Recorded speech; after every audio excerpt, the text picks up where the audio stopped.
Après des semaines d'optimisme et d'espoir, les négociations sont de nouveau dans l'impasse. Selon un responsable israélien de la défense, aucune délégation israélienne ne se trouve actuellement au Qatar ou en Égypte et il ne serait pas prévu d'en envoyer. En revanche, une délégation du Hamas serait arrivée au Caire hier soir pour discuter avec les médiateurs égyptiens. Une information du média qatari Al Arabi Al Jadid qui ajoute que la délégation devrait partir aujourd'hui pour Doha pour des pourparlers et suivis avec les Qataris. Malgré la pression accrue des médiateurs, des divergences subsistent et les deux parties s'accusent mutuellement d'être responsables du blocage des négociations. Après des semaines d'attente quant à la conclusion d'un accord, le refus du Hamas de fournir à Israël la liste des otages vivants a compliqué les négociations. L'organisation terroriste affirme qu'elle ne peut produire cette liste sans un arrêt total des combats qui lui permettrait alors de rassembler les noms des otages encore vivants.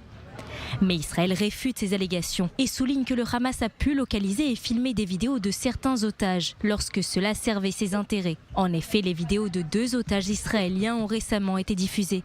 Celle d'Idan Alexander, 20 ans, et Matan Zengoker, 25 ans.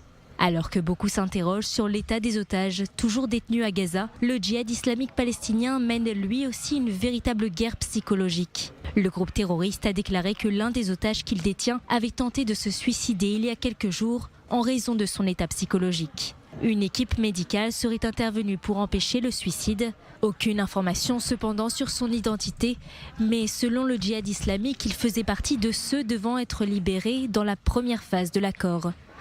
Abu Hamza, le porte-parole du djihad islamique, a accusé le gouvernement israélien d'avoir posé de nouvelles conditions qui ont conduit au retard des négociations. En juillet, la branche armée du djihad islamique avait déjà prétendu que certains otages israéliens avaient tenté de se suicider.